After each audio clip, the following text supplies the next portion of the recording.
என் கூட ஒர்க் பண்ணுறவங்களெல்லாம் சுற்றி இருக்கிறவங்களாம் ஜாலியாக போய் மிரட்டிடுறாங்க, நீ ஏன் அவர் கூட ஒர்க் பண்ணுற அப்படின்னு. அதில் 2 பேர் பலியாக இருக்காங்க. அதை பற்றி சரி அதை விட்டுறலாம், அது நமக்கு தேவையில்லாத வேலை. அவங்க நல்லா இருக்கட்டும், அவ்வளோதான். நான் அவ்வளோதான் அவங்கள சொல்கிறது. சரின்னு திரௌபதி 1 பண்ணப்போ கொஞ்சம் அவங்க அந்த ஹீரோயினுக்கு வந்து அவங்க ஃபேமிலி லெவலில் பிரச்சனை ஆகி அவங்க என்ன எதிர்த்துலாம் பேச வேண்டியது இருந்தது. அவர் கதாநாயகன் நடிச்சிருக்காரு, முக்கியமான ரோலில் நடிச்சிருக்காரு, வில்லனாக பண்ணியிருக்காரு. இந்த கதாபாத்திரம் நட்டியண்ணனோட லைஃப்பில் ஒரு பெரிய மணிமகுடமாக இருக்கும். அவர் அப்படி ப்ரெசென்ட் பண்ணியிருக்காரு அந்த ரோலை. நாங்கள் வந்து ரிச்சர்ட் சார் ஹீரோ அப்படின்னு சொன்னோன்றதை ஒரே வார்த்தையில் கன்வே பண்ணோம் மேடம் அப்படின்னு தான் சொல்லி சொன்னேன். ஈஸியாக கொடுத்துட்டாங்க. நான் சொன்னேன் ஏற்கனவே போன படத்தில் மண்ணுன்னு சொல்லி தான் இன்றைக்கி வரைக்கும் அனுபவிச்சுன்னு இருக்கேன். ஒரு வார்த்தையை வச்சு மண்ணும் பொண்ணும் அப்படின்னு சொல்லி இதுவும் அப்படி வருமானு கேட்டேன். பட் ட்ரெயிலர் வீர வல்லால மகாராஜா அவரை வெளி உலகத்தை கொண்டு வர அவ்வளோ பெரிய பெருமை எனக்கு கிடைச்சிருக்கு. அதனால தயவு செஞ்சு நிதானமாக பொறுமையாக அந்த படத்தை போய் தியேட்டரில் பாருங்க. இது வந்து உங்களை ஏமாத்தாது. இது ஒரு புது உணர்வை கொடுக்கும், ஒரு புது வரலாறை கொடுக்கும். தானா போய் தொலைஞ்சு போயிருக்க அத்தனை மன்னர்களை பற்றி இது வெளியே கொண்டு வரதுக்கான ஒரு வாய்ப்பு அமையும்.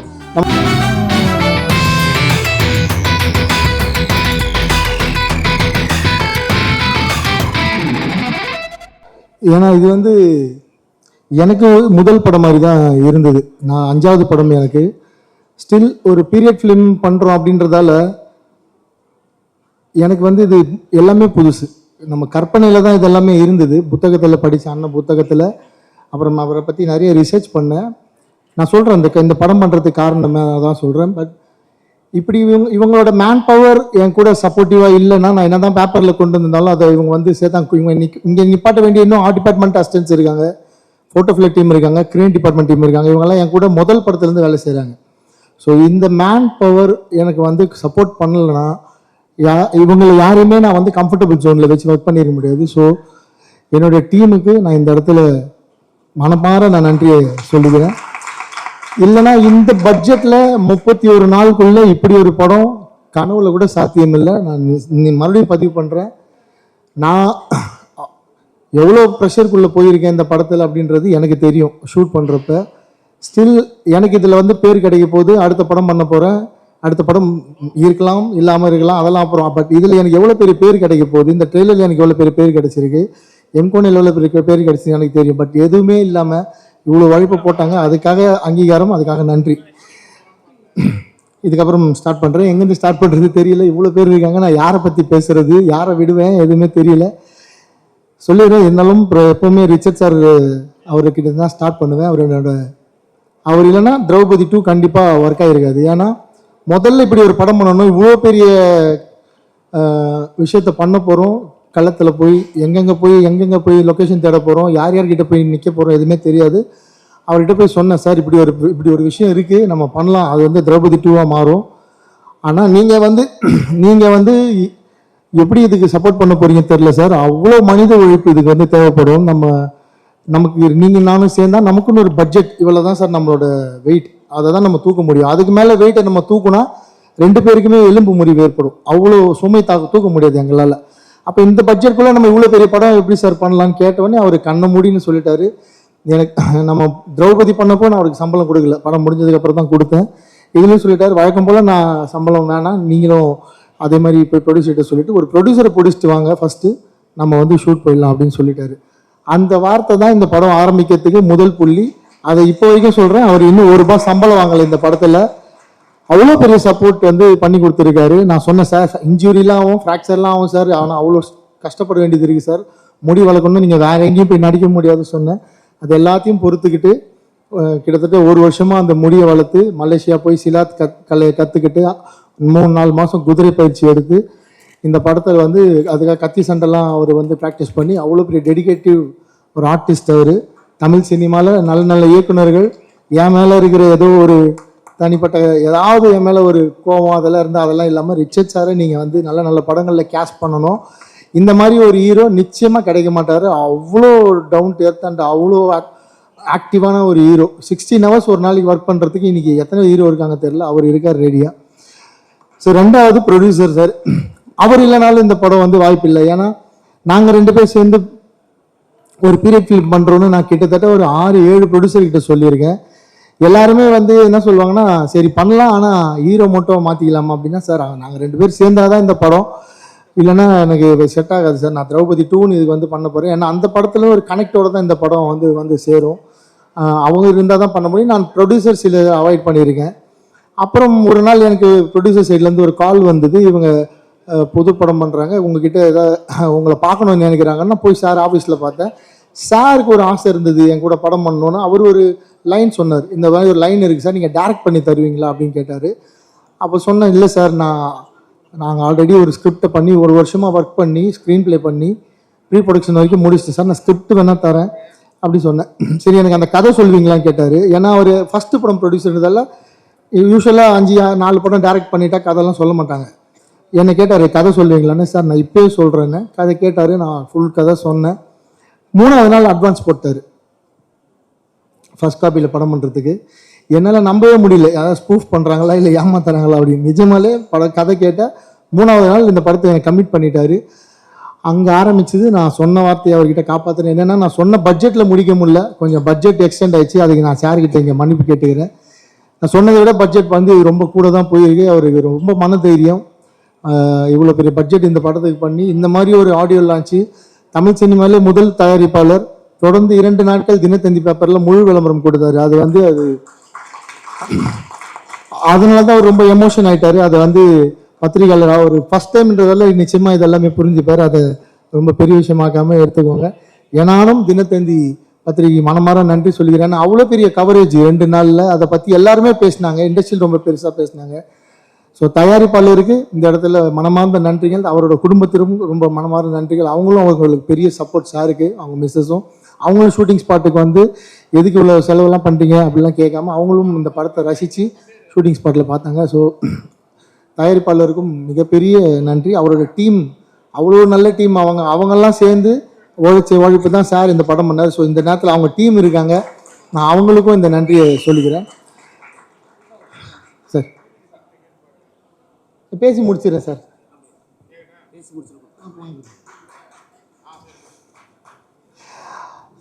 அடுத்து இதுக்கப்புறம் என் கூட ஒர்க் பண்ணுற டீம் எப்போவுமே ஒர்க் பண்ணுற டீம் தான், புதுசாக யாரும் இல்லை, அதே டீம் தான் இருக்காங்க. அண்டு ஹீரோ அப்படி தான் இருக்கார், ப்ரொடியூசரும் கிடைச்சிட்டாரு.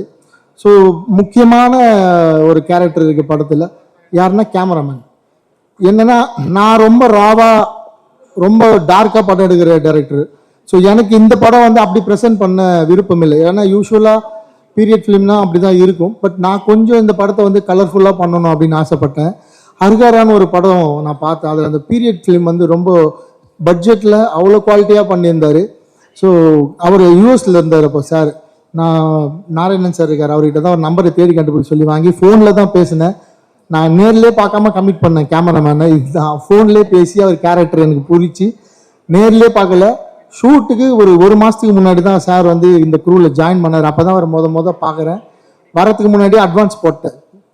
நான் கேமராமேனை பார்க்காமலே இந்த படத்துக்கு அட்வான்ஸ் போட்டேன். நட்டி என்ன சிரிக்கிறாங்க, இதெல்லாம் எப்போ சாத்தியம்? நிஜமாக அப்படி தான் நடந்தது. ஆனால் அவர் வந்ததுக்கப்புறம் நாங்கள் இந்த லொக்கேஷன்ஸ் எல்லாம் தேடி, அவர் அதிகமெல்லாம் பேச மாட்டார். பட் அவ்வளோ ஜீனியஸ், அவ்வளோ நாலேஜ், அவ்வளோ ஸ்பீடு. நான் 31 நாளில் உழைச்சிடலாம். நான் என் கையில் காஸ்டியூம் இருக்குது, ஸ்கிரிப்ட் இருக்குது, ஆர்டிஸ்ட் இருக்காங்க. பட் அந்த லைட் பண்ணணும், நான் அந்த கன்சிஸ்டன்சி மெயின்டைன் பண்ணணும். அதில் ஒரு விஷயம் அவர் வாங்கணும். அவங்க ஒரு உழைப்பு கிடைச்சது தான் அந்த அப்ளாஸ். ஸோ கேமராமேன் சாருக்கு அவ்வளோ பெரிய நன்றிகள் இந்த இடத்துல. அதுக்கு ஈக்குவலான அதெல்லாமே அவங்க ஃப்ரெண்ட்ஸ்.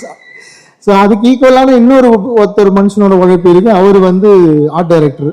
ஸோ என் கூட போன படம் கமல் சார் பகாசுரன் ஒர்க் பண்ணியிருந்தாரு. ஸோ பகாசுரனில் நாங்கள் எங்களுக்குள்ள ஏற்பட்ட நல்ல நட்பு. இந்த படத்தில் அவர் ரொம்ப ஈஸியாக மெனக்கெடாமல் ஒர்க் பண்ணிட்டு ட்ரெய்லர் பார்த்துட்டு நான் தான் இந்த படத்துக்கு ஆர்ட் டைரக்டர்னு ஃபோன் பண்ணி கேட்டார். ஏன்னா நாங்கள் விஎஃப்எக்ஸ் இந்த படத்தில் அவ்வளோ சேர்த்துருக்கோம். உங்களுக்கு ட்ரெய்லரில் சில ஷாட்ஸ்லாம் விஎஃப்எக்ஸ் கொஞ்சம் சுமாராக இருக்குது அப்படின்னு சொன்னீங்க. அந்த ஒரு ஷாட் தான் உங்களுக்கு தெரிஞ்சு. அது இல்லாமல் நிறைய விஎஃப்எக்ஸ் பண்ணியிருக்காங்க லைட்ஸ் ஆன் மீடியா. ரொம்ப ரொம்ப சந்தோஷம் அந்த கம்பெனிக்கு. வெங்கி சார் ஒர்க் பண்ணியிருக்காரு அண்ட் சுந்தர் சார் இருக்காரு. அவங்களோட ஒர்க். அதனால தான் ஆர்ட் டைரக்டர் அப்படி ஒரு விஷயம் கேட்டார், இது நம்ம தான் ஒர்க் பண்ணோமான்னு. அவங்களும் ஒரு நாள் ஷூட்டிங் ஸ்பாட்டில் ரொம்ப பிளான்டாக டெக்னிக்கலாக பண்ண ஒரு படம் இன் கன்ஸ்டெயின்ட் பட்ஜெட். அதுதான் ரொம்ப முக்கியம். இது நான் திரௌபதி எப்படி க்ரௌட் ஃபண்டிங்கில் 45-50 லட்சத்துக்குள்ளே ஒரு படத்தை பண்ணி அவங்க கலெக்ஷனை காட்டணும்னு, அது மாதிரி இந்த திரௌபதி 2 ஒரு ஒரு நாங்கள் பிளான் பண்ண ஒரு பட்ஜெட், ஒரு பிளான் பண்ண டேஸ்க்குள்ள ஒரு பீரியட் ஃபிலிம் பண்ண முடியும்னு நாங்கள் பண்ணிடுவோம். நிச்சயமா இந்த படம் ஜெயிச்சுட்டா இது வந்து ஒரு பெரிய பெஞ்ச் மார்க்காக மாறும், பல பேருக்கு ஒரு உந்துதலாக மாறும். இப்படி ஒரு படங்கள் இந்த மாதிரி பிளான் பண்ணி எடுக்கலான்னு நான் அந்த ஹார்ட் டிஸ்க் வச்சிருக்கேன். 31 daysல எடுத்த ஹார்ட் டிஸ்க் நான் வந்து டெலீட் பண்ண மாட்டேன், வச்சிருக்கேன். பிற்காலத்தில் யார் வந்து எப்படி பண்ணீங்க கேட்டாலும் நான் நிச்சயமாக அவங்களுக்கு வந்து அதை போட்டு காட்டுறேன், எப்படி ஷூட் பண்ணணும், எப்படி பிளான் பண்ணணும்னு. நான் இப்போ ஒவ்வொருத்தரை பற்றி பேசிட்டு இருந்தது ரொம்ப லென்த்தாக போயிட்டு இருக்கும். ஸோ கடகடன்னு போயிடுறேன். அடுத்து ஹீரோயின், ஒரு 25 ஹீரோயின் சும்மா தேடி பார்த்துட்டோம். நான் நினைக்கிற மாதிரி ஒரு முகம் வேணும். திரௌபதி 1 அப்படி இருந்தாங்க அந்த ஹீரோயின். அவங்க வந்து அந்த கதாபாத்திரத்துக்கு அவ்வளோ ஃபிட்டாக இருந்தாங்க.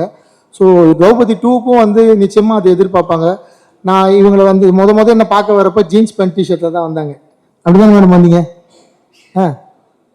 இல்லை ஜீன்ஸ் பேண்ட் டிஷர்ட்டில் தான் வந்தாங்க முத என்னை பார்க்குறப்ப. எனக்கு நான் பார்த்தது அந்த முகம், அந்த கண்ணு. நான் திரௌபதியாக ஒரு அரசியாக ஒரு கதாபாத்திரம் எழுதுனதை நான் வந்து அவங்க முகத்தில் பார்த்தேன், அந்த சிரிப்பில் பார்த்தேன். அப்பவே சொல்லிட்டேன், நீங்கள் கன்ஃபார்மாக பண்ணுவீங்க, பட் இதில் இவ்வளோ பெரிய வரலாறு இருக்குது.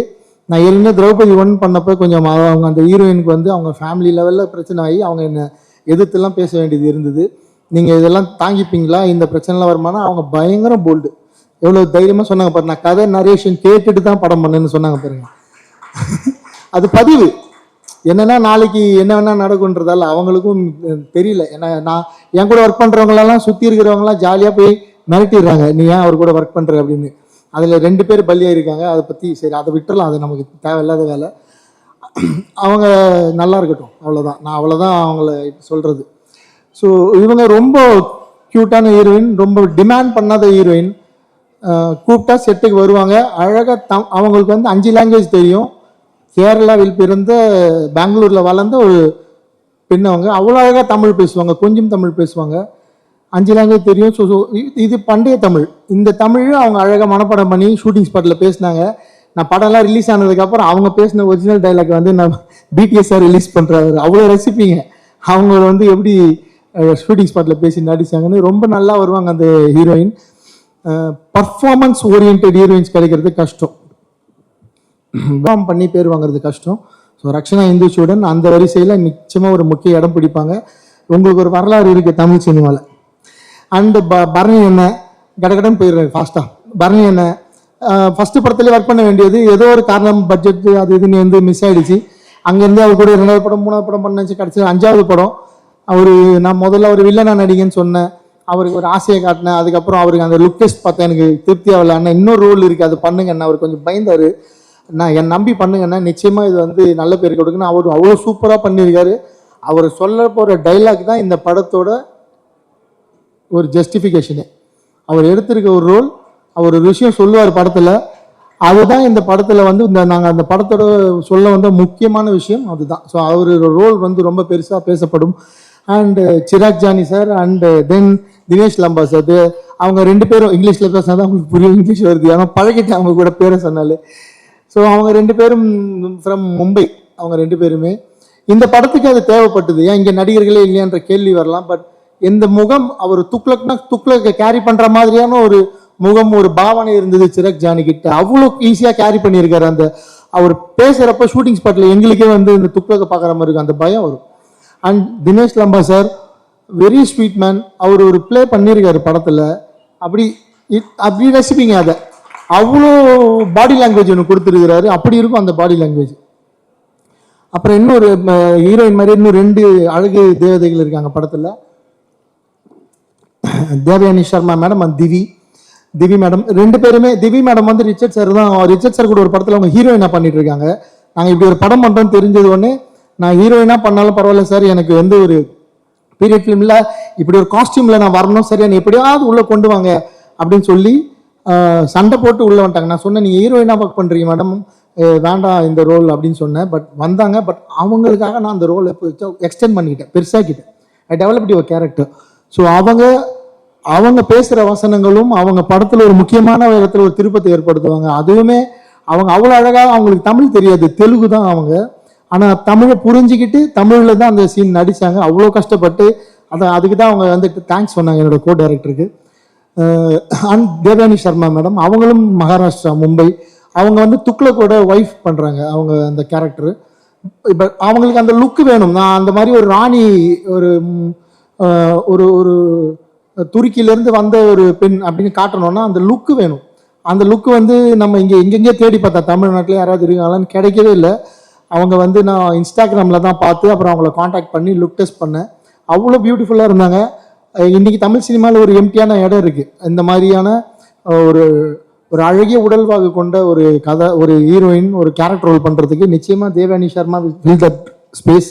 அவங்களுக்கு நிறைய டேரக்டர்ஸ் யூஸ் பண்ணிக்கோங்க. Very comfortable, very quality artist, ரொம்ப குவாலிட்டியாக ஒர்க் பண்ணக்கூடிய வெரி கம்ஃபர்டபுளான artist. And Natty sir finally நான் பகாசுரன் பண்ணுறப்ப நட்டி சார் கிட்ட சொல்லிட்டேன், நட்டி சார் நம்ம வந்து அடுத்த படம் வந்து ஒரு ஒர்க் பண்ண போகிறோம், என்ன பண்ண போகிறோன்னு தெரியல. அடுத்த படம் நான் ஏதோ 3 ஸ்கிரிப்ட் எழுதியிருக்கேன் சார், நீங்கள் எப்படியாவது அதுக்குள்ளே வந்து பண்ணிட்டீங்க. நான் நட்டி சாருக்கு ஒரு சின்ன மிஸ்டேக் பண்ணேன் பகாசுரனில்.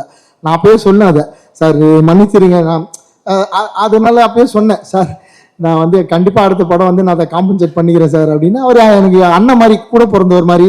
நான் ரொம்ப உரிமையாக பேசலாம், நட்டி அண்ணன் கூட என்ன வேணாலும் பேசலாம், டிஸ்கஸ் பண்ணலாம், டவுட்ஸ் கேட்கலாம். அப்போ நான் இவர்கிட்ட போயிட்டு, அண்ணா நீங்கள் வல்லால மகனுக்கு ஏஐல வந்து ஒரு இமேஜ் பண்ணி கொண்டு போய் காட்டினேன், டேய் இதெல்லாம் எப்படி மாற்றி வச்சிருக்க என்ன அப்படின்னாரு. ஆனால் அண்ணன் வந்து ஒரு தோரணையை வந்து கடைபிடிச்சாரு. சிவாஜி சார் ஒரு எப்படி ஒரு கம்பீரமாக இருப்பார், அந்த ட்ரெஸ் போட்டால் அந்த டைலாக் டெலிவரி சொல்கிறப்ப அந்த மாதிரி ஒரு பாடி லாங்குவேஜ், ஒரு தோரணையை வந்து எடுத்துக்கிட்டு அவர் டைலாக் டெலிவரி ஸ்பீடு. அவருக்கு பிடிச்ச ஒரு பெரிய ஆக்டர் இருக்கார் நம்ம தமிழ் சினிமாவில், சூப்பர் ஸ்டார். அவரோட பாடி லாங்குவேஜ், சிவாஜி சாரோட பாடி லாங்குவேஜ் எடுத்துக்கிட்டு டைலாக் டெலிவரியில் சூப்பர் ஸ்டார் எடுத்துக்கிட்டாரு. அது பார்க்க அவ்வளோ சூப்பராக இருந்தது. அண்ணா ரொம்ப ஸ்பீடாக போறீங்கன்னா, இந்த கேரக்டருக்கு வயசு 80ன்னு அப்படின்னா, டே 80 நான் படித்தேன் வல்லாளரை பற்றி, 80 வயசுலேயே அந்த மனுஷன் பேரரசா அப்படி தாண்டா இருந்திருக்கான், சண்டை போட்டிருக்காண்டா 80 வயசுல போய், நம்ம இப்படியே பண்ணலாம் கரெக்டாக இருக்குன்னு சொல்லி அந்த கேரக்டருக்கு அவ்வளோ பெரிய ஜஸ்டிஃபிகேஷன் கொடுத்தாரு. நிச்சயமா நட்டி அண்ணன் பண்ணியிருக்க ரோலில் இது வரைக்கும் நடிச்சிருக்காரு. அவர் கதாநாயகன் நடிச்சிருக்காரு, முக்கியமான ரோலில் நடிச்சிருக்காரு, வில்லனா பண்ணியிருக்காரு. இந்த கதாபாத்திரம் நட்டி அண்ணனோட லைஃப்ல ஒரு பெரிய மணிமகுடமாக இருக்கும். அவர் அப்படி ப்ரெசென்ட் பண்ணியிருக்காரு அந்த ரோலை. நாங்கள் வந்து ரிச்சர்ட் சார் ஹீரோ அப்படின்னு சொன்னாலும் அதுக்கு ஈக்குவலான ஒரு கதாபாத்திரம் இன்னொரு ஹீரோ தான் நட்டி அண்ணன் இந்த படத்தில். ஆனால் நம்ம வீரசிம்ம காடவராயனா பண்ணிருக்க ரிச்சர்ட் சார் தான் படம் ஃபுல்லாக வருவார். நட்டி அண்ணன் ரோல் எல்லாருமே சொல்லிட்டாங்க கதையை, இவரை வந்து தோலை உரிச்சு தொங்க விட்டுருவாங்கன்னு. உண்மைதான். அந்த கதாபாத்திரத்தை அந்த எப்படி தோலை உரிச்சு தொங்க விட்டு போகிறாங்க, நான் யாரும் சொல்லக்கூடாது தான் சொன்னேன், பட் எல்லாம் எமோஷனில் சொல்லிட்டாங்க. சரி, அது எப்படி சும்மா பண்ணியிருக்கோம், ஜாலியாக பாருங்க. ஸோ தோலை உரிச்சு தொங்க விட்டுருவேன் அப்படின்ற வார்த்தை உருவானது இவர் ஏற்ற கதாபாத்திரமான வீர வல்லாள மகாராஜாவோட மரணத்திலிருந்து தான். இன்னைக்கு வரைக்கும் நம்ம அந்த வார்த்தையை பயன்படுத்துகிறோம். அதை பார்க்க போறீங்க, திரையரங்களை தெரிஞ்சுக்க போறீங்க. ஸோ கிட்டத்தட்ட ஃபர்ஸ்ட் ரோல் எல்லாரும் பற்றி பேசிட்டேன். அண்டு ஃபினிஷ் தானே. அண்டு வேலராமமூர்த்தி சார், வேலராமு சார் வந்து நான் நிஜமாலே நடிகரை பார்க்கல, இவர் பெரிய எழுத்தாளர். நான் அவர்கிட்ட கேட்டிருக்கேன், சார் தென் மாவட்டத்தை பற்றி ஒரு கதை கொடுங்க, நீங்கள் குற்ற பரம்பரைக்கு நிறைய நான் பண்ணுறேன் நீ பண்ணுறேன்னு சொன்னாங்க. எனக்கு அது வேணாம், ஆனால் ஒரு உண்மை சம்பவம் தென் மாவட்டத்தில் நடந்ததை தயவு செஞ்சு எழுதி கொடுங்க அப்படின்னு. அவர் நடிக்கிறப்ப அவர் குரல் அதை எப்படி அவர் வந்து அது இவ்வளோ நாளாக வந்து தாங்கி பிடிச்சின்னு இருக்காரு தெரியல. அப்படி ஒரு டெலிவரி இருக்கிறப்ப ஒரு சிங்கம் கர்ஜிக்கிற மாதிரி இருக்கும். அவர் ரீடேக்கே கேட்க மனசு வராது, கரெக்ஷனே சொல்ல மனசு வராது. அவர் ஒன் மந்த் போலாண்டா அப்படின்றவர். அவர் நான் ரொம்ப பிடிச்ச ஒரு எழுத்தாளர். அவர் ரொம்ப இயல்பான ஒரு மனிதர். அடுத்தவங்களை பாராட்டுற எழுத்தாளர்கள் ரொம்ப கம்மி. ரொம்ப மிகச்சிறந்த ஒரு மனிதர். சாருக்கு வந்து இந்த ஆரோக்கியம் நீடிக்கணும், அவர் இன்னும் நிறைய படங்கள் நடிக்கணும். நிறைய என்ன மாதிரி இயக்குநர்களுக்கு வந்து ஃபினான்ஷியலி இந்த படத்தில் வந்து அவர் எனக்கு சப்போர்ட் பண்ணி தான் இந்த ரோல் பண்ணார். ட்ராவல் பண்ணி வந்து கம்ஃபர்டபுளாக அவ்வளோ சில்லாக ஒர்க் பண்ணார். நாங்கள் கொஞ்சம் அவருக்கு கார் கொடுக்கறதுலாம் கூட சின்ன சின்ன பிரச்சனைகள் இருந்து, தங்க வைக்கிறதுல பிரச்சனைகள் இருந்தது, எல்லாத்துலேயும் அட்ஜஸ்ட் பண்ணி ஒர்க் பண்ண ஒரு மாமனிதர். ஸோ அவர்கிட்ட நான் வந்து திரும்பி ரெக்வஸ்ட் பண்ணி கேட்டுக்கிறேன், எனக்கு ஒரு நல்ல கதை தென் மாவட்டத்தை பேஸ் பண்ணி கொடுங்க சார். ஆசையாக இருக்கு ஒரு தென் மாவட்டம் சார்ந்த ஒரு படம் பண்ணணும்னு சொல்லி. அண்டு இதுக்கப்புறம் இந்த படத்துக்கு இன்னும் சப்போர்ட்டிவ் வந்தவங்க ரைட்டர் பத்மா சந்திரசேகர் மேம். அவங்க புத்தகம் ஒரு பெண் சாண்டில்யான்னு சொல்லுவாங்க அவங்கள, அந்த மாதிரியான ஒரு எழுத்தாளர். அவ்வளோ அழகாக எழுதுவாங்க. நான் டைலாக்ஸ் எல்லாருக்கும் புரியணும், ஆனால் அது வந்து புது தமிழாக இருக்கணும். இப்போ தமிழ் இப்போ பேசுகிறவங்களுக்கு கேட்காத ஒரு தமிழாக இருக்கணும். அந்த மாதிரி ஒரு புது புது வார்த்தைகளாக கண்டுபிடிச்சி அவ்வளோ அழகாக வந்து அவங்க எழுதுனாங்க. நான் வந்து டைலாக்கை நம்ம தமிழ் எழுதி கொடுத்துட்டு அவங்ககிட்ட சொல்லிடுவேன். அவங்க அதை அழகாக ஸ்க்ரீன் பிளேல சேர்த்து அவ்வளோ அழகாக எழுதி கொடுத்தாங்க. டைலாக் ஸ்பார்க்கில் கொடுப்பாங்க. ஷூட்டிங் ஸ்பாட்லேருந்து ஃபோன் பண்ணும், மேடம் இமீடியட்டாக ஸ்பாட்டில் இருக்கேன், எனக்கு இப்படி ஒரு டைலாக் மாற்றி கொடுங்கன்னா இமீடியட்டாக மாற்றி கொடுப்பாங்க. அதுலேருந்து வந்த வசனங்கள் தான் ட்ரெய்லரில் கடைசியாக வச்ச ஒன்றே குலம் ஒருவன் அல்ல தேவன் அப்படின்ற டைலாக். அப்படி படிக்கிறப்பவே எனக்கு வந்து லைட்டாக ஷிவரிக்கு வந்துச்சு. இது என்ன மேடம் இப்படி இருக்கு, இது எப்படி ப்ரெசென்ட் பண்ண போகிறோன்னா அவங்க சொன்னாங்க, சார் இந்தியா முழுக்க அத்தனை சமூகங்கள் இருக்குது, அத்தனை மதங்கள் வாழ்கிற ஒரு நாடு இது. இந்த நாடு ஒரு மதத்துக்கு சொந்தமான நாடு இல்லை சார். அதுதான் இந்த வசனத்தோட அர்த்தம். ஒன்றே குலம் ஒருவன் அல்ல தேவன். ஒரு கடவுளை மட்டும் இந்த நாட்டில் நம்ம வழிபடவே முடியாது. இங்கே இருக்கிற அத்தனை கடவுள்களையும் நம்ம மதிக்கணும், அத்தனை கடவுளையும் ஏற்றுக்கணும், அத்தனை கடவுளுக்கான மரியாதையும் கொடுக்கணுன்றது தான் அந்த வார்த்தையோட அர்த்தம். அதுக்கான அந்த பவர் ஸ்க்ரீன் பிளே ட்ரெய்லரில் தெரிஞ்சிருக்கும். அண்ட் இது அண்ணாமலையார் மண் அப்படின்னு எழுதியிருந்தாங்க. அது நான் ஸ்ட்ரெஸ் பண்ணி தான் கேட்டுவாங்க, இப்படி ஒரு பவரான இடம் அந்த இடம் அவர் சொல்லணும். ஏன்னா நீங்கள் ஈஸியாக எங்களை அடிமைப்படுத்திட முடியாது, நாங்கள் அடிமைப்பட மாட்டோன்றத ஒரே வார்த்தையில் கன்வே பண்ணோம் மேடம் அப்படி தான் சொன்னேன். ஈஸியாக கொடுத்துட்டாங்க. நான் சொன்னேன், ஏற்கனவே போன படத்தில் மண்ணுன்னு சொல்லி தான் இன்னைக்கு வரைக்கும் அனுபவிச்சுன்னு இருக்கேன். ஒரு வார்த்தை வச்சு மண்ணும் பொண்ணும் அப்படின்னு சொல்லி இதுவும் அப்படி வருமானு கேட்டேன். பட் ட்ரெய்லரில் இது வரைக்கும் யாருமே அந்த டைலாகை தப்பாக பேசலை. அதை பற்றி எனக்கு நெகட்டிவ் ஷேடு இது வரைக்கும் வரல, எதிர்ப்பு குரலே இல்லை. அந்த டைலாக்கு எல்லாரும் ஏற்றுக்கிட்டாங்கன்னு நினைக்கிறேன். அதுக்கு எல்லாருக்கும் நன்றி, ரொம்ப சந்தோஷம். அவங்க நிச்சயமாக தமிழ் சினிமாவில் ஒரு ரவுண்ட் வருவாங்க. அருமையான கதைகள் பல வச்சுருக்காங்க. கதை இல்லாத நல்ல இயக்குனர்கள், நிச்சயமாக அவங்கள அப்ரோச் பண்ணுங்கள். சூப்பர் புக்ஸ்லாம் எழுதியிருக்காங்க. அவங்கள பற்றி தேடி பார்த்துக்கோங்க. அண்ட் என் கூட ஒர்க் பண்ண அத்தனை ஆர்டிஸ்ட் சார், அருணோதயன், என்னோட டான்ஸ் மாஸ்டர் ஜெயந்திமாலா மேம், எல்லாரும் கீழே உட்காந்துருக்க ஆர்டிஸ்ட்டு அண்ட் அத்தனை பேர் ஜூனியர் ஆர்டிஸ்ட்டு. நான் யாரை விட்டு தெரியல, முருகன் சார், அவர் நீங்கள் ஏறி வந்து பார்த்தீங்க எவ்வளோ கஷ்டப்பட, அவர் என்னோட மேனேஜர். நான் அவ்வளோ கஷ்டப்பட்டிருக்கேன், அவரை திட்டியிருக்கேன். ஏன்னா 31 நாள் ஒரு படம் பண்ணால் மேனேஜர் சப்போர்ட் பண்ணால் தான் பண்ண முடியும். அப்புறம் என்னோட ஃப்ரெண்டு, என்னோட மாமா, அவங்க தான் இந்த படத்தில் ஃபுல்லாக கேஷ் ஹேண்டில் பண்ணிட்டாங்க, ரவி அண்ட் சத்யா. அவங்க நான் யாரை சொல்கிறது யாரை வருது தெரில. அண்டு சார் கடைசியாக சொல்கிறேன் சார், வேறு டீம்லாம் முடிச்சு. அண்ட் அப்புறம் ஆடியோ கம்பெனிலேருந்து எனக்கு சப்போர்ட் பண்ண முருகன் சார், எனக்கு திரௌபதியிலேருந்து பகாசுரன்லேருந்து இப்போ வரைக்கும் லகரி என் கூடவே இருக்காங்க அவங்க. அப்புறம் நாராயணன் சார், அவர் ஃப்ரம் த பிகினிங்லேருந்து கூட இந்த இவ்வளோ பண்ணால் தான் பிஸ்னஸ் வரும் அப்படின்னு சொல்லி கொடுக்குறதாகட்டும். அப்புறம் என் வீட்டில் அவங்க ஷூட்டிங் ஸ்பாட்லேயே என் கூட வந்துடுவாங்க. என் பொண்ணு அவள் தான் எனக்கு பெரிய எனர்ஜிட்டு. அன்றைக்கி என் ஒய்ஃபும் என் பொண்ணும் கூடவே இருப்பாங்க ஷூட்டிங் ஸ்பாட்டில். எந்த டேரக்டர் அப்படி வச்சுப்பாங்களா தெரியல, என் கூடவே இருப்பாங்க அவங்க ஷூட்டிங் ஸ்பாட் ஃபுல்லாகவே. ஸோ இப்படி தான் இந்த படம் நாங்கள் ஒரு ஃபேமிலியாக ஒரு பிக்னிக் மாதிரி, ஒரு ப்ரொடியூசருக்கு கூட கோவம் வந்துடும், என்னடா நீங்கள் டூர் மாதிரி இருக்கீங்க, 16 மணி நேரம் வேலை செஞ்சாலும் எல்லாம் விளையாட்டு பசங்க மாதிரி விளையாடி நிறீங்க, ஆனால் வேலை நடந்துகிட்டே இருக்கும். அப்புறம் இந்த நேரத்தில் மும்பையில் எங்களுக்காக அவ்வளோ உதவி பண்ண அங்கே இருக்கிற சட்டமன்ற உறுப்பினர் அண்ணன் கேப்டன் தமிழ்ச்செல்வன் அண்ணன் அவர்களுக்கும், அவருடைய சகோதரர் இங்கே அண்ணன் மோகன் அவர்களுக்கும், கராத்த முருகன் அவர்களுக்கும் நன்றி. அவங்க எங்களுக்கு அவ்வளோ சப்போர்ட் பண்ணாங்க அங்கே. அப்புறம் அங்கே இருந்து ஒர்க் பண்ண லைட்மேன் அவ்வளோ ஸ்பீடாக, அவ்வளோ எனர்ஜியாக, எல்லாருமே அந்த இடத்துல தான் நின்று வேலை செய்யணும். ஸோ மும்பையிலேருந்து எங்கள் கூட ஒர்க் பண்ண அத்தனை டெக்னீஷியனுக்கும் நான் இந்த நேரத்தில் என்னோட நன்றியை சொல்லிக்கிறேன். ஸோ இதோட நன்றி முடிஞ்சிருது. நான் எல்லாருக்கும் நன்றி சொல்லிட்டு நினைக்கிறேன். அந்த எங்களுக்காக காம்பேரிங் பண்ண மேடம்க்கும் இந்த டைமில் நன்றி. ஸோ இப்போ கண்டென்ட்குள்ளே வந்துடுறேன் சார். கண்டென்ட் முடிச்சிடுறேன் சார், மெயின் கண்டென்ட் போகிறோம் சார். இப்போ தான் ஆனால் 5 நிமிஷம் தான் முடிச்சிடுறேன், எல்லோரும் வீட்டுக்கு போகணும் சொல்லிடுறேன். எதுக்காக இந்த படம் அப்படின்னு நான் பண்ணணும், நான் வேறு கதை தான் பண்ணலான்னு வச்சுருந்தேன். ஒரு சிமெண்ட் ஃபேக்ட்ரியால் ஒரு ஊர் எப்படி பாதிக்கப்படுது அப்படின்றது அரியலூர் மாவட்டத்தை பற்றி படம் எடுக்கணும் தான் நாங்கள் ஸ்கிரிப்ட் பண்ணோம். அது பண்ணணும்னு முடிவு பண்ணியிருக்கப்போ எனக்கு காசி போகிறதுக்கான ஒரு வாய்ப்பு கிடைச்சிது. வாரணாசி போனேன். வாரணாசி போய் நான் அதான் ஃபஸ்ட் டைம் போகிறேன், எனக்கு அதுக்கு முன்னாடி அதை பற்றி தெரியாது. காசி தமிழ் சங்கம் மூலியமாக நான் கெஸ்ட்டாக அங்கே போகிறேன். போய் எனக்கு நான் பெரிய சிவபக்தன், என்னை பார்க்குறவங்களுக்கு தெரியும். சாமி கும்பிட போயிட்டு சாமியெல்லாம் கும்பிட்டு கோவிலை சுற்றி வரப்போ கோவிலில் ஒரு நந்தி இருக்குது. அந்த நந்தி நந்தி மட்டும்தான் இருக்குது. நந்தியை ஃபேஸ் பண்ணுற இடம் கேட் போட்டு மூடி இருக்கு. அந்த நந்தி எதை ஃபேஸ் பண்ணியிருக்குன்னா அந்த பக்கம் நம்ம கூட வாழ்கிற இஸ்லாமிய மக்கள் வழிபடுற மசூதி, ஞானவாபி மசூதி. ஸோ எனக்கு மிகப்பெரிய ஷாக். உலகமே புனித ஸ்தலமாக நம்ம வீட்டில் யாராவது முன்னோர்கள் பெரியவர்கள் இறந்தாங்கன்னா நம்ம திதி கொடுக்கறதுக்கு போகிறோம். அவ்வளோ பெரிய காசி, அப்படிதான் கேள்விப்பட்டிருக்கேன். காசிக்கு இந்த வயசில் போகவே கூடாதுன்னா வீட்டில் மிரட்டுறாங்க. அந்த மாதிரியான இந்த மதத்துக்கு சொந்தமான அந்த மாதிரி ஒரு புனித ஸ்தலம்ல நந்தி பார்க்குற டைரக்ஷனில் ஞானவாபி மசூதி இருக்குது. இது என்ன அரசியல், இது எப்படி, இது ரெண்டும் பக்கத்தில் இருக்குது, இவங்களும் எப்படி இவ்வளோ ஒத்துமையாக இருக்காங்க, இதுக்குள்ள என்ன வரலாறு இருக்குன்னு கேட்குறப்ப தான் அங்கே அவுரங்கசீப் அந்த பீரியடில் எப்படி அந்த கோவிலோட இடத்துல ஒரு மசூதியை உருவாக்குனாருன்ற வரலாறு படிக்க முடிஞ்சது. அதை படிக்கிறப்ப நான் இது இங்கே தான் நடந்திருக்கு போல், நமக்கு அதெல்லாம் தெரியாது சொல்லிட்டு அப்புறமேட்டா நான் அதை பற்றி கூகுள் பண்ணேன். அது கூகுள் பண்ணுறப்ப அது தமிழ்நாட்டையும் கனெக்ட் ஆகுது. ஏன்னா நான் வந்து பத்மாவதி படம் பார்த்துருக்கேன். பத்மாவதி படம் பார்த்தப்ப அதில் வந்து அலாவுதீன் கில்ஜி மாலிக் கஃபூர் பற்றி படிச்சிருக்கேன். நான் கூகுள் பண்ணுறப்ப மாலிக் கஃபூர் பற்றின வந்து சொல்கிறேன் சார், லாஸ்ட்டாக சொல்கிறேன் மியூசிக் டைரக்டர். கூகுள் பண்ணுறப்ப அது கனெக்ட் இருக்குது சார், அதனால தான் சொல்கிறேன். நான் கூகுள் பண்ணுறப்ப எனக்கு வந்து மாலிக் கஃபூர் பற்றி படிக்க வருது. மாலிக் கஃபூர் பற்றி படித்தா மாலிக் கஃபூர் வந்து வட இந்தியாவில் மட்டும் பிரச்சனை பண்ணாமல் அவர் வந்து நம்ம சவுத் இந்தியாலையும் பிரச்சனை பண்ணியிருக்காரு. மதுரையில் வந்து படையெடுத்திருக்காரு. மதுரை கோவிலில் வந்து கொள்ளையடிச்சுட்டு போயிருக்காரு.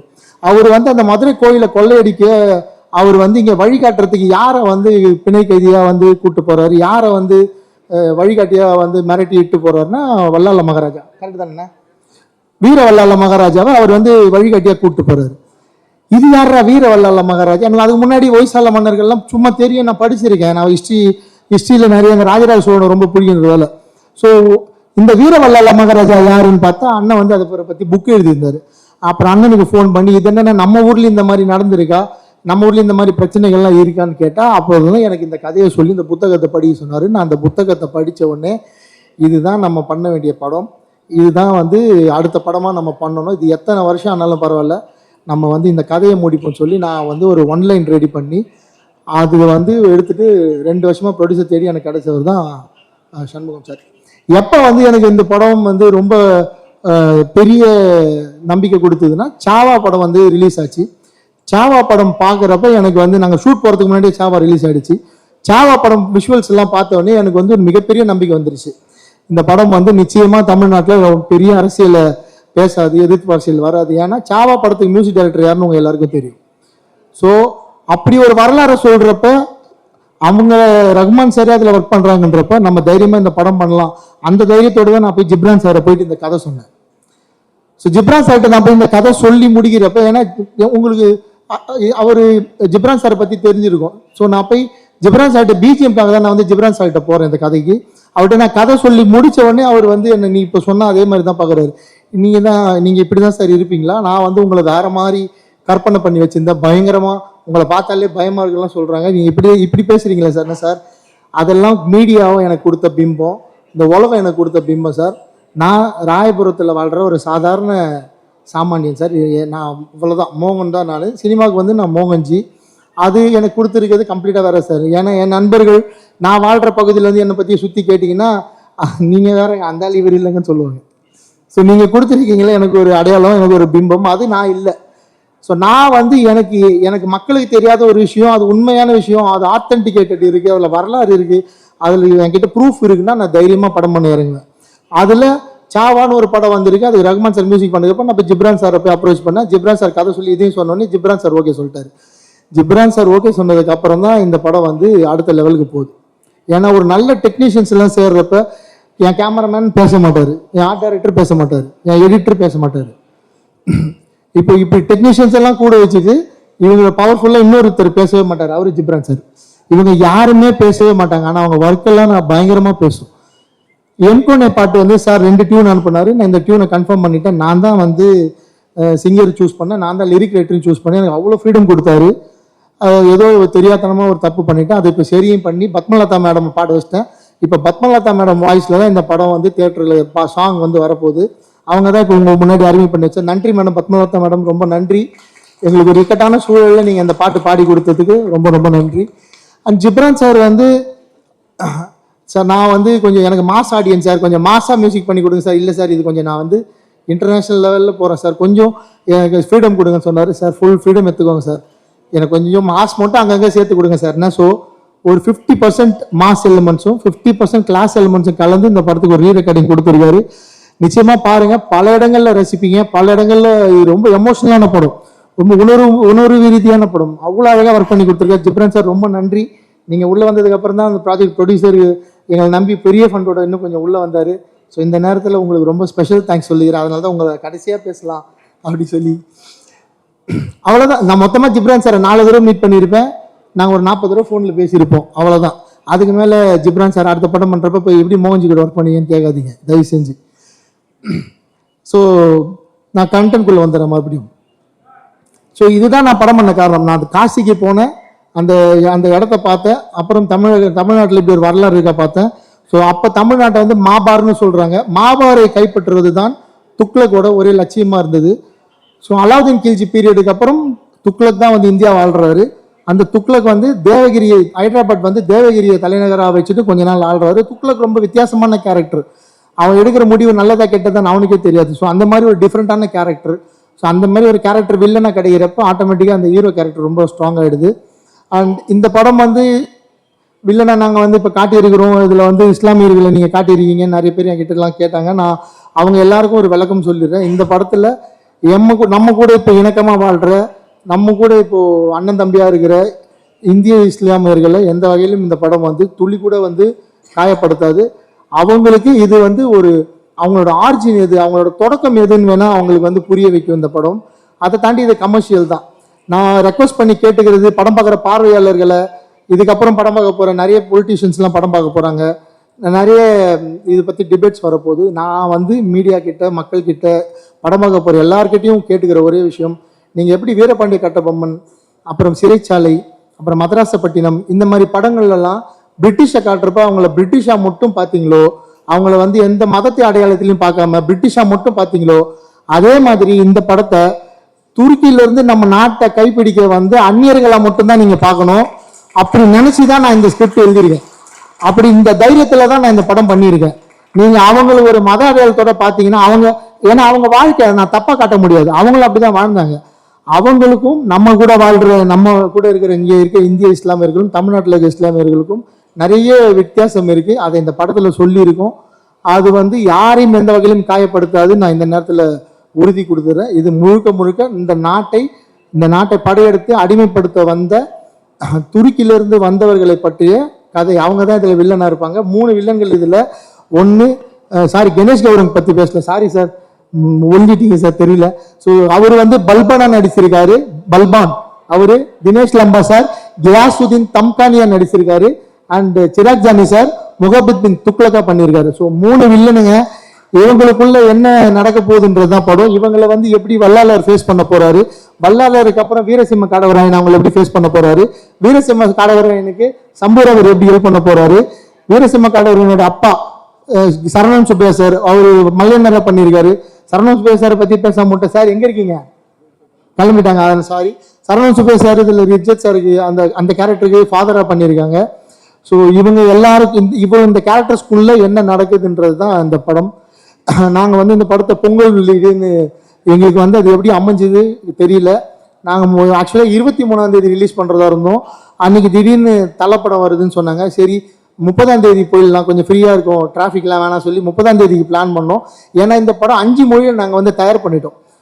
தமிழ் இல்லாமல் தெலுங்கு, ஹிந்தி, கன்னடா, மலையாளம் 5 மொழியிலும் இந்த படம் ரெடி ஆச்சு. சென்சார் இன்னைக்கு தெலுங்கு முடிஞ்சிருச்சு, இன்னும் 3 லாங்குவேஜ் சென்சார் தான். ஸோ 30ஆம் தேதி தான் எங்கள் பிளான். இதை வந்து இந்தியா முழுக்க ஒரே டைமில் ரிலீஸ் பண்ணலாம், அந்த பிளானில் தான் இருந்தோம். திடீர்னு ஒரு வேக்கண்ட் ஏற்பட்டதால் டிஸ்ட்ரிபியூட்டர்ஸ்லாம் ஃபோன் பண்ணி இமீடியட்டாக ப்ரொடியூசர் கிட்ட பேசி, சார் நல்ல ஸ்பேஸ் இருக்குது, நீங்கள் சென்சார் சர்டிஃபிகேட் வாங்கிட்டீங்க, நாங்கள் வந்து போனோமா டிசம்பர்லேயே நாங்கள் சென்சார் படத்தை முடிச்சிட்டோம், சென்சார் சர்டிஃபிகேட் வாங்கிட்டீங்க, நீங்கள் வாங்க சார் படம் ரெடினா சொன்னோடனே டிஸ்ட்ரிபியூட்டர் ஒரு முடிவு எடுத்து இந்த படம் பொங்கல் வெளியிட்டுன்னு சொன்னார். நான் கூட சொன்னேன், சார் இன்னும் கொஞ்சம் எங்களுக்கு டைம் கொடுங்க சார், கொஞ்சம் ஒர்க்கெல்லாம் இருக்குது முடிச்சுக்கிறேன், இல்லை உங்கள் ஒர்க்கை ஸ்பீட் பண்ணுங்கன்னு சொல்லி நான் ஜிப்ரான் சாரை போட்டு 2 நாளாக தூங்க விடாமல் வேலை வாங்கி, கேமராமேன் 3 நாளாக வந்து டிஐ ஸ்டுடியோலேயே தூங்காமல் அங்கேயே தூங்கி எழுந்து, என் கூட ஒர்க் பண்ண என் தம்பி சுரேந்தர், அவங்க டிஐ டீம், அவன் தூங்காமல் வேலை பார்த்து, என் சுமன் அசிஸ்டன்ட் டைரக்டர் அவன் என் ஆஃபீஸில் சிஸ்டம்லேருந்து, என் டிசைனர் பிரவீன் அவன் பெங்களூரில் இருக்கான், அவன் 2 நாள் ஆஃபீஸில் லீவ் போட்டு, அவனுக்கு புதுசாக குழந்தை பிறந்திருக்கு இப்போ தான் ரீசெண்டாக, அவன் அந்த குழந்தை கூட டைம் பண்ண முடியாமல் என் கூட இவ்வளோ கஷ்டப்பட்டு இந்த படம் பொங்கல் ரிலீஸ்னு போட்டு கொண்டு வந்திருக்கோம். நல்லபடியாக பொங்கலுக்கு ரிலீஸ் ஆகும்னு நினைக்கிறேன். ஏன்னா இவ்வளோ அர்ஜென்ட்டாக வரப்போ பல நெருக்கடிகள் இருக்குது, நிறைய படங்கள் ஒன்று சேருது. கடவுள் எங்கள் கூட துணை இருப்பாருன்னு நினைக்கிறோம். நான் நிச்சயமாக இந்த ப்ரொடியூசரை காப்பாற்றி ஆகணும். ஏன்னா நான் இது வரைக்கும் எடுத்த எந்த படமும் தயாரிப்பாளருக்கு நஷ்டம் கொடுக்கல. என் மேலே 1000 விமர்சனங்கள் வந்தாலும் நான் இடி தாங்கி மாரி அதை தாங்கிக்கிறேன்.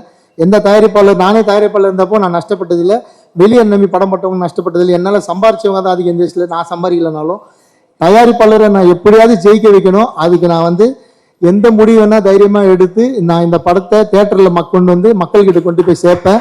கடைசியாக நான் மக்கள்கிட்ட கேட்குற கேள்வி ஒன்று தான், மக்கள்கிட்ட கேட்டுக்கிற ரெக்வஸ்ட் தான், இவ்வளோ நாள் என்ன சப்போர்ட் பண்ணீங்க, இது என்னோட ஒரு 8 கால் பால் செல்லுது, சின்ன முயற்சி இல்லை, உங்களை நம்பி நீங்கள் இவ்வளோ நாள் கொடுத்த சப்போர்ட்டை நம்பி இவ்வளோ பெரிய முயற்சியில் நான் இறங்கியிருக்கேன், இவ்வளோ பெரிய டீமோட நான் பாம்பேலேருந்து கூப்பிட்டு வந்திருக்கேன் ஆர்டிஸ்ட்டு. பாம்பேல போய் 30 நாள் ஒர்க் பண்ணியிருக்கேன். இங்கேருந்து ஒரு 10 கண்டெய்னரு, இங்கேருந்து ஒரு 300 பேரை டிக்கெட் போட்டு கூப்பிட்டு போய் வேலை பார்த்துருக்கேன். இவ்வளோ உழைப்பை போட்டுருக்கோம் இந்த படத்துக்கு. இது வந்து நிறைய டைலாக் இருக்கிற படம், கதை சொல்ல போகிற படம். இதுக்கு இந்த ஜானரே வந்து ஹிஸ்டாரிக்கல் ஆக்ஷன் ட்ராமா. ஸோ நிறைய டைலாக்ஸ் இருக்கும் படத்தில். அதனால நீங்கள் படம் பார்க்குறப்ப நல்லா ஃப்ரீ ஃபோன் எல்லாம் இல்லாமல் ஆஃப் பண்ணி வச்சுட்டு ஒரு டைலாக்கே உன்னிப்பாக கவனிங்க. இந்த படம் வந்து ராக்கெட் வேகத்தில் போகும், இந்த படம் தான் பெஸ்ட் படம் அப்படிலாம் நான் சொல்லலை. ஆனால் நிச்சயமாக இந்த படம் உங்களுக்கு நிச்சயமாக ஒரு புது விஷயத்த சொல்லும்.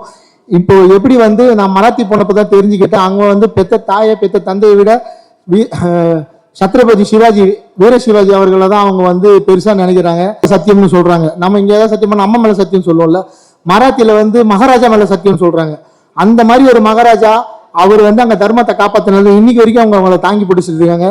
இங்க அவருக்கு 200 வருஷத்துக்கு முன்னாடி சவுத் இந்தியால முதல் தர்மத்துக்காக தன்னோட உயிரை கொடுத்து தாங்கி பிடிச்ச ஒரு அரசர் தான் வீரவல்லால மகாராஜா. அவரை வெளி உலகத்தை கொண்டு வர அவ்வளவு பெரிய பெருமை எனக்கு கிடைச்சிருக்கு. அதனால தயவு செஞ்சு நிதானமா பொறுமையா இந்த படத்தை போய் தியேட்டர்ல பாருங்க. இது வந்து உங்களை ஏமாத்தாது. இது ஒரு புது உணர்வு கொடுக்கும், ஒரு புது வரலாறு கொடுக்கும். காணாம போய் தொலைஞ்சு போயிருக்க அத்தனை மன்னர்களை பத்தி இது வெளியே கொண்டு வரதுக்கான ஒரு வாய்ப்பு அமையும். நம்ம பூலித்தேவனை பத்தி பேசணும், நாச்சியார் வேல்மகை வேலுநாச்சியை பத்தி பேசணும், துலுக்கநாச்சியார் பத்தி பேசணும், தீரன் சின்னமலை பத்தி பேசணும், அழகுகோன் பத்தி பேசணும். இன்னும் அவ்வளோ வரலாறு இருக்கு. இது தமிழ்நாட்டில் வாழ்ந்த மன்னர்களோட வரலாறு வெளியே கொண்டு வரதுக்கான ஒரு தொடக்க புள்ளி அமையும்னு சொல்லி நிச்சயமா அவங்க எல்லாருக்கும் இந்த படம் திருப்திப்படுத்தும். திரௌபதி 2 வர 15 நாங்கள் ரிலீஸ் பண்றோம். நிச்சயமா உங்களை எல்லாரையும் சந்தோஷப்படுத்தும் சொல்லி வந்த பத்திரிகையாளரும் வந்த மக்கள், என் கூட ஒர்க் பண்ண டெக்னீஷியன் யார் பேரா விட்டுருந்தா அவங்களுக்கும் சேர்த்து என்னுடைய நன்றியை தெரிவிச்சுக்கிறேன். Thank you so much and support பண்ணுங்க. நன்றி.